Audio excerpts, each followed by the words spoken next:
In this video, I'm going to be showing you how to make this quick and simple pistachio paste that you can use to flavor so many desserts, or you can even sweeten it and make pistachio spread. So without further ado, let's get started.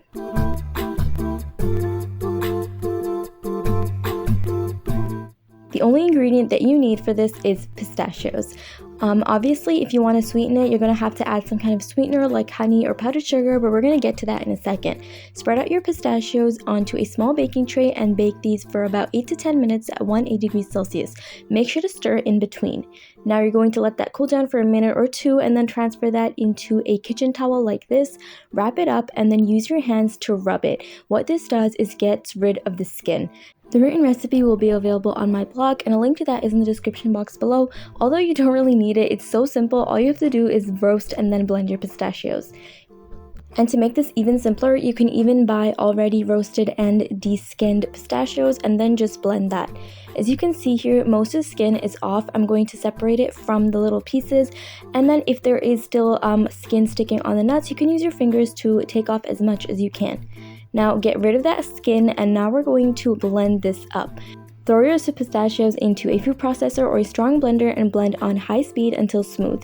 As you can see, it's been about 2 minutes of blending, and this is how it looks. It's clumpy and thick. This is not what we want. We're going to keep going until you have a smooth paste. The amount of time that the pistachios is going to take to become smooth and creamy depends entirely on your food processor or blender and how strong it is. This took me about 4 to 5 minutes. Now at this point, you can stop and your pistachio paste is ready to go. At this stage, it's perfect to use in desserts because it's not sweetened, or you can turn it into a spread by adding powdered sugar or honey. Once your pistachio paste is ready to go, you want to store this in an airtight container in the refrigerator for up to a month. You can check out the blog for freezing instructions and more tips and tricks. I also have a very simple and delicious chocolate hazelnut spread recipe. I will leave a link to that in the description box below.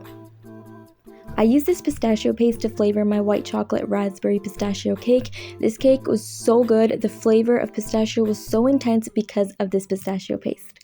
If you haven't already, remember to subscribe to the Food Flamingo for more easy and delicious recipes just like this one. Like the video if you liked it, and comment down below if you tried the recipe or if there's anything else you'd like me to make. And as always, thank you so much for watching.